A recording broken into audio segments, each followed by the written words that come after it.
os textos bíblicos que quero ler com vocês, capítulos 6, aliás, Apocalipse capítulo 6, versículos 1 e 2, e Romanos capítulo 12, versículo 21. Abra sua Bíblia nesse texto, vamos ler a palavra do Senhor. Diz o seguinte: e vi, quando o Cordeiro abriu um dos 7 selos, e ouvi um dos 4 seres viventes dizer numa voz como de trovão: vem! Olhei, e eis um cavalo branco, e o que estava montado nele tinha um arco, e foi-lhe dado uma coroa, e saiu vencendo e para vencer. Texto ainda de Romanos capítulo 12, versículo 21. Não te deixes vencer do mal, mas vence o mal com o bem. Vamos ler juntos? Não te deixes vencer do mal, mas vence o mal com o bem. Deus aplique em nossos corações a sua bendita palavra. Porque um Deus bom e todo-poderoso permite a existência do mal? Essa é uma pergunta clássica, tanto da filosofia como da teologia. Haverá sentido no caos maligno da história? Ou seja, esta presença do mal em muitos momentos na história?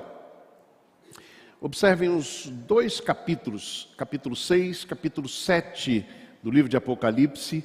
Eles mostram simbolicamente a presença do mal na história humana.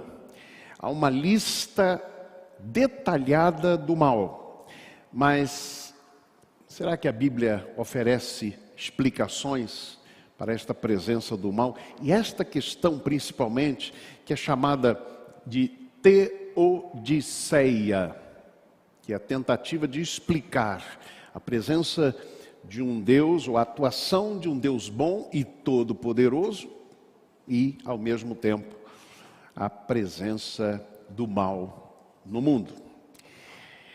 A ascendência intrigante do mal do Império Romano deve ter ocupado muito a mente dos primeiros cristãos quando o livro de Apocalipse foi escrito, mais ou menos no ano 90 a 96 por aí, depois de Cristo. O livro do Apocalipse foi escrito por João o apóstolo, e ele escreveu lá da ilha de Patmos. Ilha de Patmos, que fica no mar Egeu, né? Foi o exílio de João. E é muito interessante porque João, ao escrever sobre estas coisas, os cristãos que recebem esta carta estavam profundamente impactados com a presença do mal no Império Romano, que perseguia os cristãos. Basta lembrar de 2 imperadores que foram, de fato, as maiores atrocidades para os cristãos.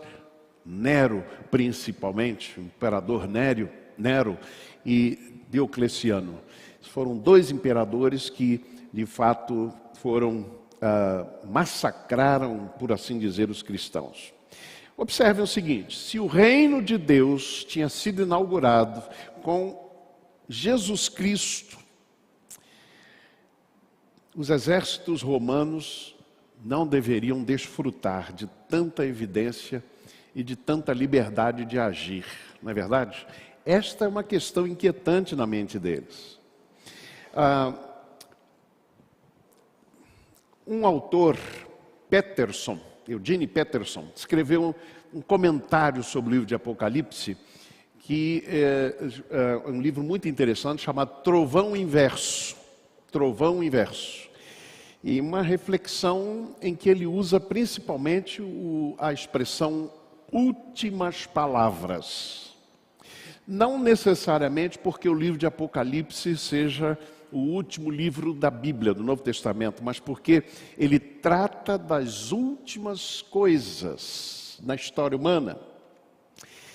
E por isso nós utilizamos aqui, entre aspas, o termo a última palavra sobre o mal. E ele escreve algo muito interessante, ele diz: quando nós temos alguma experiência com o mal, nós somos tentados a senti-lo como absoluto. E ele cita um exemplo deste mal que contamina tudo mais na vida. E ele cita exatamente uma dor de dente. Vocês têm a imagem aí de uma pessoa com dor de dente, deitada na cama, arrasada, sem forças para nada. Ele diz: dor em um dente elimina a percepção da saúde nas outras partes do corpo. A gente esquece de que o resto do corpo está são, quando apenas um pequeno dente começa a dar a dor. Não é? Pois bem, este é o problema do mal. É que quando nós temos alguma experiência com o mal, ele nos parece absoluto, domina tudo, contamina tudo mais. E a gente se esquece, inclusive, dos pequenos, mas representativos sinais da graça de Deus. A questão do mal na história, ou seja, a dor e a perversidade que estão por toda parte, evidentes na política, na sociedade e na individualidade, é o que João trata nestes dois capítulos, principalmente, capítulo 6, capítulo 7. Qual a resposta do Apocalipse para esta inquietante questão? Meus amados irmãos, nós temos algumas verdades que aqui queremos refletir sobre esta questão do mal que está presente no livro de Apocalipse. E a primeira delas é que a palavra de Deus revela as cores do mal. As cores do mal.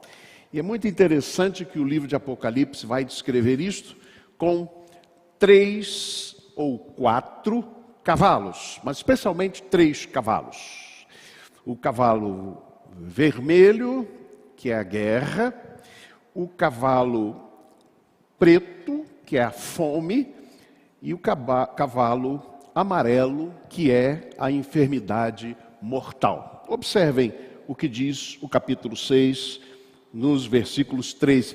Eu não vou ler propositadamente o versículo 2, que trata do cavalo branco. Mas vamos refletir sobre, a partir do segundo selo que é aberto. Quando abriu o segundo selo, ouvi o segundo ser vivente dizendo: vem! E saiu outro cavalo vermelho. E ao seu cavalheiro foi dado tirar a paz da terra, para que os homens se matassem uns aos outros. Também lhe foi dada uma grande espada. Quando abriu o terceiro selo, ouvi o terceiro ser vivente dizendo: vem!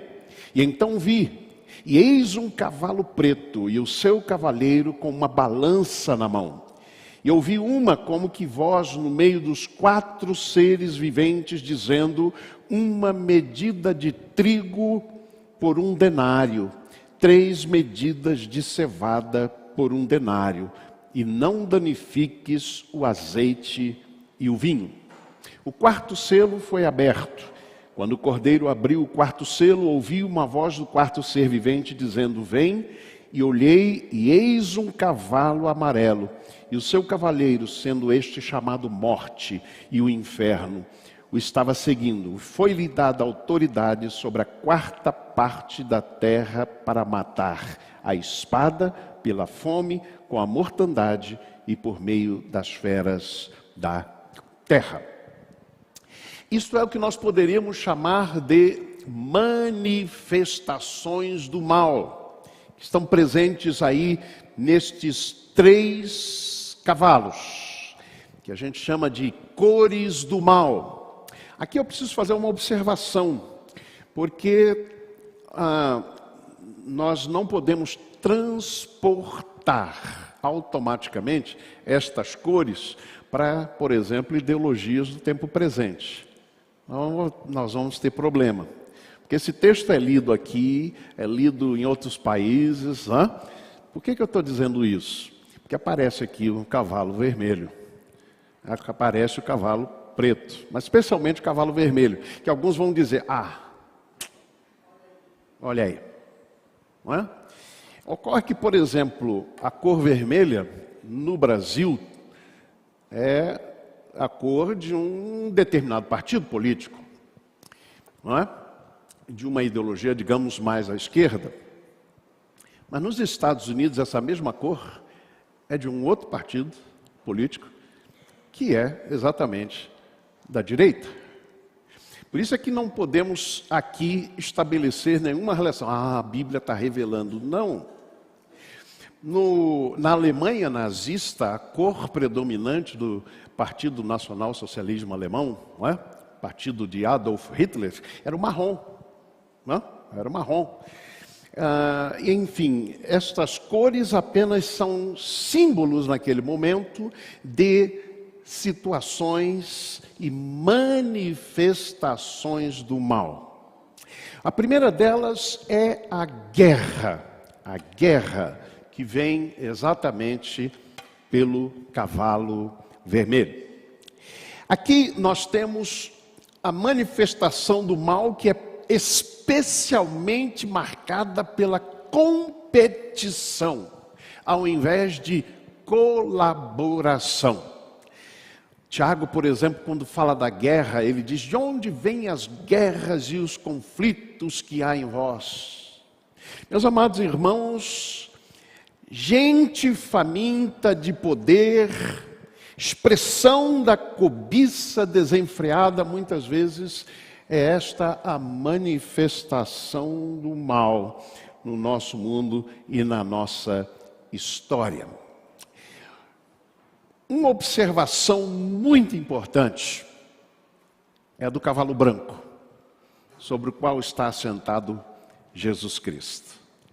E um aprendizado que a gente pode fazer aqui é que Cristo jamais se assenta sobre o cavalo vermelho. Ou seja, a guerra, a morte que decorre dos conflitos e da guerra entre seres humanos, nada tem a ver com o evangelho da paz.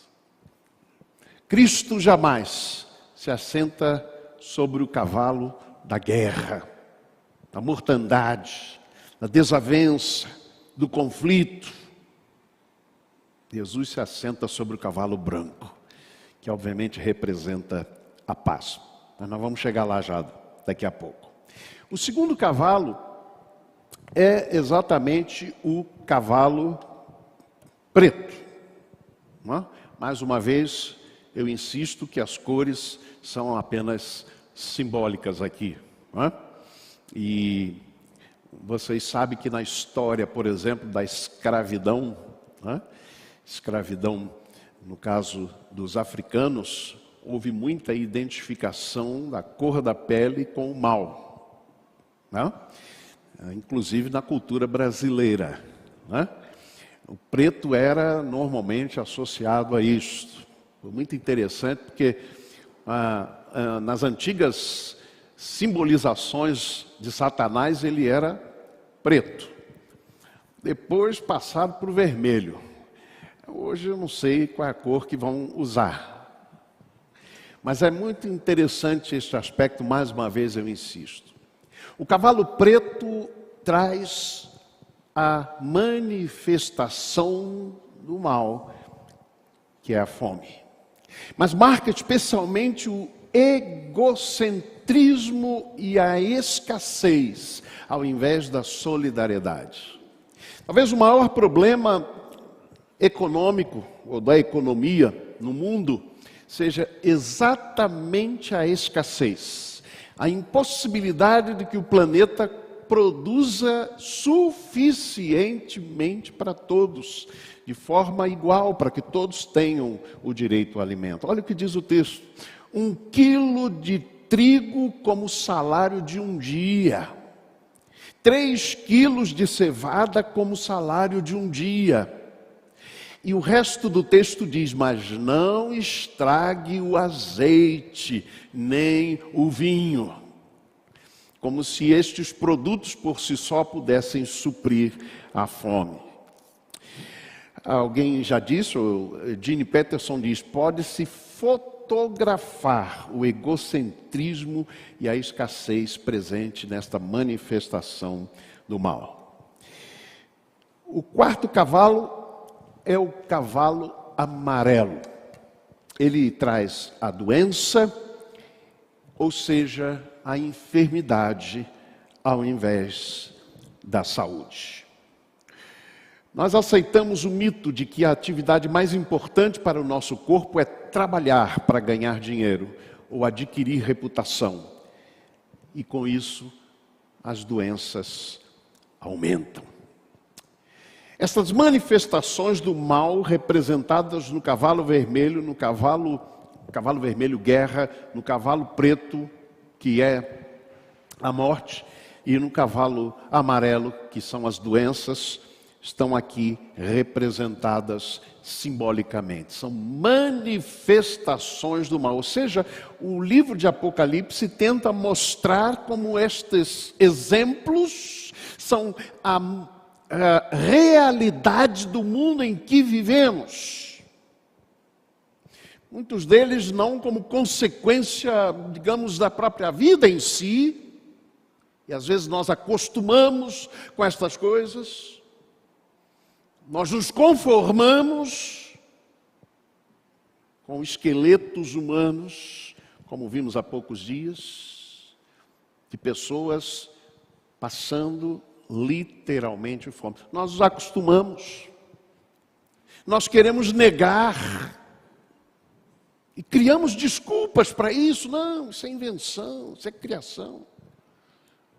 João diz que é manifestação do mal. É manifestação do mal. Mas ele também traz as dimensões do mal. Versículos 9 a 17. Primeiro ele fala do mal menor. Se é que a gente pode chamar assim, vamos botar entre aspas, que é a perseguição religiosa. Capítulo 6, versículos 9 a 11, falam daquilo que o povo de Deus estava experimentando. Perseguição do Império Romano e do imperador. Por que é chamado mal menor? Porque atinge só uma parte da população, no caso, os cristãos que estavam sofrendo a perseguição. Mas João também fala do mal maior, porque ele fala de catástrofes naturais que atingem todo o mundo. O que é que João nos mostra aqui, meus amados irmãos? Ele explica o mal e a presença do mal.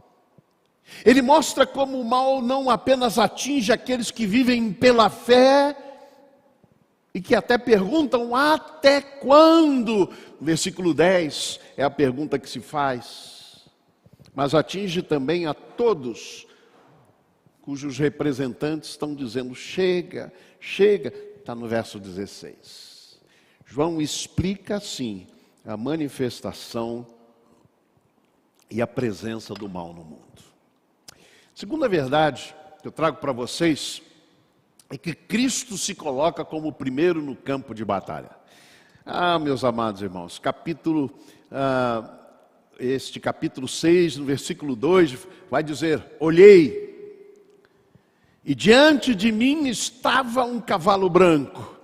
Seu cavalheiro empunhava um arco, e foi-lhe dada uma coroa.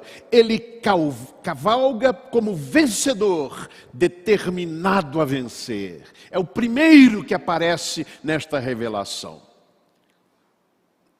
Pastor, a quem se refere este cavalo branco? Quem é que vem montado neste cavalo branco que veio cavalgando como vencedor determinado a vencer? Olha o que diz o capítulo 19. Diz o seguinte: e eu vi o céu aberto. Acho que não está ali não. Eu vi o céu aberto e apareceu um cavalo branco. O cavaleiro se chama Fiel e Verdadeiro. Ele julga e combate com justiça. Sabe o que o capítulo 19 vai dizer sobre este cavaleiro? Vai dizer: ele é o Rei dos Reis, Senhor dos Senhores. Amém? Que coisa preciosa, irmãos. É o que João vai nos dizer aqui. Ele não nega a presença do mal, ele não nos ensina a esconder os olhos para a presença do mal. Pelo contrário, ele destrincha, ele mostra, ele revela, através daqueles 4 cavalos: guerra, fome, doença, morte, egoísmo. Mas agora ele diz algo muito profundo. Ele diz: Cristo se coloca como o primeiro no campo de batalha. Deixa eu dizer uma coisa para você nesta manhã, a partir desse texto. É algo que eu aprendi muito profundo. É que nós, quando muitas vezes estamos experimentando lutas, dificuldades, nós costumamos pensar: Deus me abandonou, eu estou sozinho. O que esse texto tem falado ao meu coração é que Cristo está junto comigo no campo de batalha. Eu não estou sozinho. Ele é o primeiro a entrar. E esta é uma revelação profunda que João nos faz. Agora, pode parecer uma luta injusta, já que são 3 cavalheiros com seus cavalos, vermelho, preto, amarelo, contra um. É uma luta injusta, ingrata. Segundo a nossa percepção, há pouca chance de vitória. Entretanto, Jesus veio vencendo, e para vencer é o que diz o versículo 2. Eu quero repetir para você este versículo. Vi então, eis um cavalo branco, o seu cavaleiro com arco, foi-lhe dado uma coroa, e ele saiu vencendo e para vencer. Meus irmãos, esta é a mensagem de todo o livro de Apocalipse para aqueles cristãos que estavam sofrendo perseguições, que estavam perdendo todos os seus bens, como João foi mandado para o exílio, para a ilha de Patmos. Quem visita hoje em dia a ilha de Patmos pode ter a impressão: João veio para um paraíso, que de fato é uma ilha belíssima ali no meio no mar Egeu, muito bonita, muito bonita. E você pode pensar: não, isso aqui é um paraíso. João foi mandado para o paraíso. O que aconteceu com João? Ele foi tirado de sua terra. Lhe foi tirado tudo que ele possuía, embora a gente não tenha notícia de que ele fosse um possuidor de muitos bens, mas foi mandado para esta ilha onde não há água potável, até hoje. A água tem que chegar de fora. Ele foi mandado ali, para o exílio, não podia sair. E os outros cristãos estavam sofrendo lá. João escreve esta mensagem, aí a mensagem principal do Apocalipse. Cristo veio para vencer. Ele entra no campo de batalha conosco. Ele não nos deixa sós. Nas nossas lutas diárias, estejam ou não representadas nestes 4 cavaleiros, ou nesses outros 3 cavaleiros e cavalos, mas nós não estamos sós. Lembre disso. Leve isso no seu coração. Agora um detalhe aqui muito interessante. As formas de vitória de Cristo. As formas de vitória de Cristo no Evangelho são um jumentinho entrando na cidade, um cordeiro pascual imolado e o Messias crucificado. Claro que na mente, no coração destes cristãos que ouviam a mensagem de João, estava esta imagem: mas como assim? Lembram que eu disse no início? O reino de Deus foi implantado, mas o exército romano está aí nos dominando. Jesus, o Messias, entrou num jumentinho e não num cavalo, num asalão, um cavalo bonito, branco. Não. Foi crucificado. Isso estava na mente deles. Eugene Peterson diz algo muito profundo quando ele mostra este Cristo vindo agora sobre um cavalo branco. Ele diz, olha, Cristo não mudou o seu modo de agir. O cavalo branco não mostra que ele desistiu de jumentos, cordeiros e cruzes. E que agora passou a usar cavalos, lanças e cetros. Não. A conclusão de Eugene Peterson é, antes valida o fato de que o meio que ele escolheu para realizar a sua vontade e sua obra de salvação é mesmo contra todas as aparências, verdadeiramente vitorioso. A mensagem de João, com Jesus vindo sobre um cavalo branco, é que ele é vencedor, indiferentemente de qualquer aparência, ele é vencedor. Há uma canção que nós cantamos que diz muito claro sobre isso.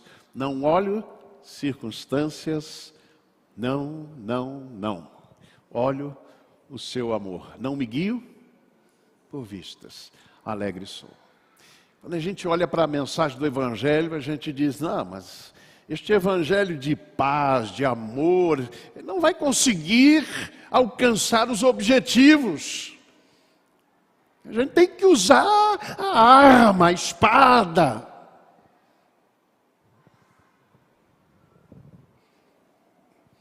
Jesus veio vencendo e para vencer. Ele é verdadeiramente vitorioso.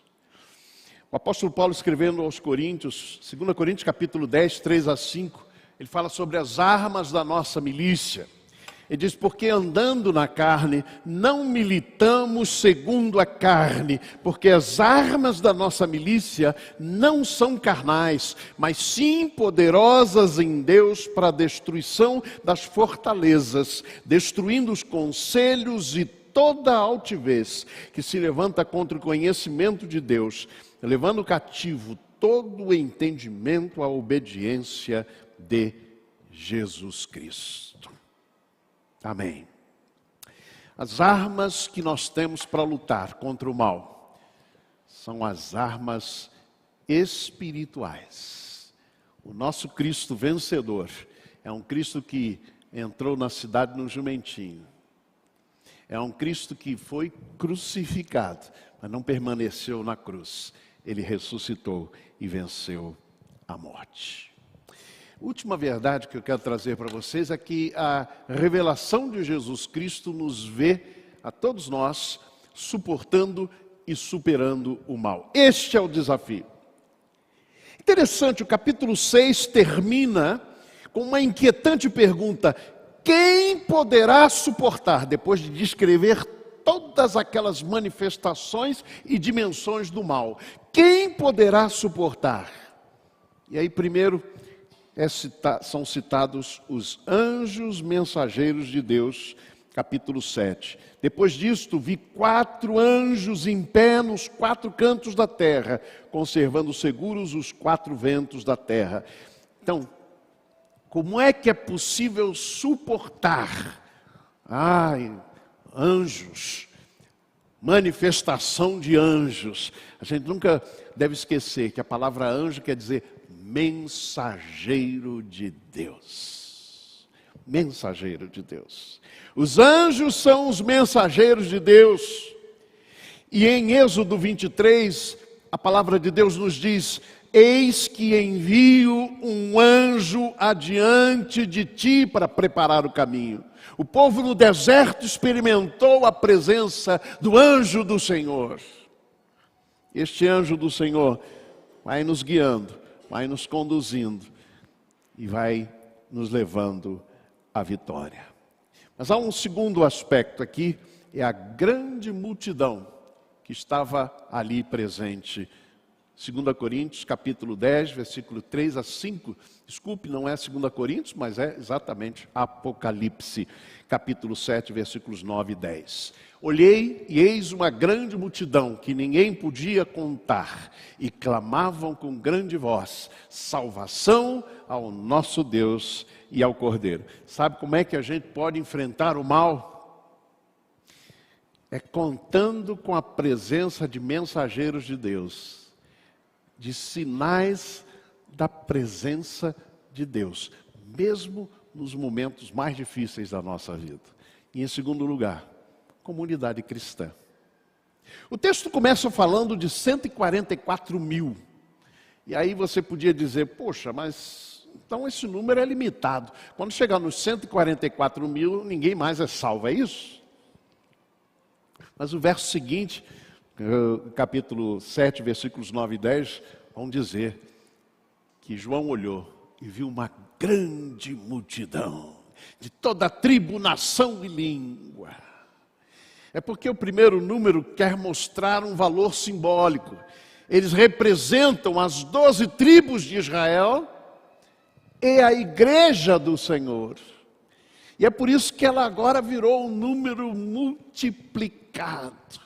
Meus amados irmãos, eu ouvi uma mensagem de um pastor que viveu um momento muito difícil na sua saúde, enfrentou um momento difícil na sua saúde, e ele estava como que a desistir da vida quando ele começou a lembrar da sua igreja, dos irmãos que precisavam dele, e ele precisava dos irmãos, e ele começou então a lembrar que a igreja é exatamente este ambiente que nos ajuda a suportar e a superar todas as manifestações e dimensões do mal. É isso que João quer dizer. Olhei e eis uma grande multidão. Meus amados irmãos, quando nós estamos sofrendo, a tendência é nos recolhermos, é nos isolarmos, é dizer, Deus me abandonou, a igreja não se importa. E aí nós começamos a faltar à igreja. Já notei isso muitas vezes. A pessoa começa a passar com problema. Pastor, não vou à igreja porque eu estou com problema. Essa comunidade aqui é que nos ajuda a suportar, mas também a superar manifestações e dimensões do mal. Olhei, e eis uma grande multidão que ninguém podia contar. Aparentemente, uma triste minoria, mas na verdade, com Deus, maioria absoluta. Concluindo, todo mal acontece em uma arena histórica, limitado por Cristo pela oração. O que Eugene Peterson quer dizer com esta conclusão? Vejam, em qualquer enumeração de uma série, os elementos mais importantes é o primeiro e o último. Como é que João começa o capítulo 6? Ele começa dizendo, vi quando o cordeiro abriu um dos 7 selos, ouvi um dos 4 seres viventes, dizendo como se fosse voz de trovão, vem, e vi então um cavalo branco, e o seu cavaleiro em um arco, e foi-lhe dada a coroa, e saiu vencendo e para vencer. Depois de descrever todo o mal, ele conclui assim, no capítulo 6, primeiro, a pergunta, quem pode suportar? Então ele descreve tudo aquilo que nós vimos. Ao chegar no final, no capítulo 8, ele então vai descrever uma outra verdade e concluir com a abertura do 4º selo. Quando o cordeiro abriu o 7º selo, houve silêncio no céu, cerca de meia hora. Então vi os 7 anjos que se achavam em pé diante de Deus, e lhes foram dadas 7 trombetas. Veio outro anjo, ficou de pé, junto ao altar, com um incensário de ouro, e foi-lhe dado muito incenso para oferecê-lo com as orações de todos os santos sobre o altar de ouro que se achava diante do trono. E da mão do anjo subiu a presença de Deus, a fumaça do incenso, com as orações dos santos. Toda manifestação do mal e toda dimensão do mal estão encurraladas entre o capítulo 6, versículo 1, capítulo 8, versículos 1 a 4. Cristo vitorioso, a oração do povo de Deus. É assim, meus amados irmãos, que o mal acontece na arena histórica, mas ele está limitado por Cristo e pela oração. Os 7 selos em conjunto mostram o mal presente na história. Mas todo o mal fica entre o início e o fim. Ou seja, o mal está limitado por Cristo e pela oração da igreja. O texto não minimiza o mal, mas o coloca no seu devido lugar, enclausurado entre Cristo e a igreja. O Apocalipse não explica o mal, ele apenas o cerca. Ele está enclausurado entre o poder de Cristo vencedor e a oração da igreja pela vitória. Meus amados irmãos, o texto de Apocalipse não tenta esconder o mal. Não tenta negar a presença do mal no mundo.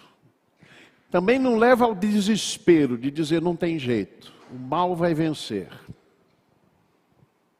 O que o texto do Apocalipse nos faz é desvendar o mal, mas afirmar, ele está limitado por aquele que entra no campo de batalha conosco, Jesus Cristo, o Cordeiro vencedor.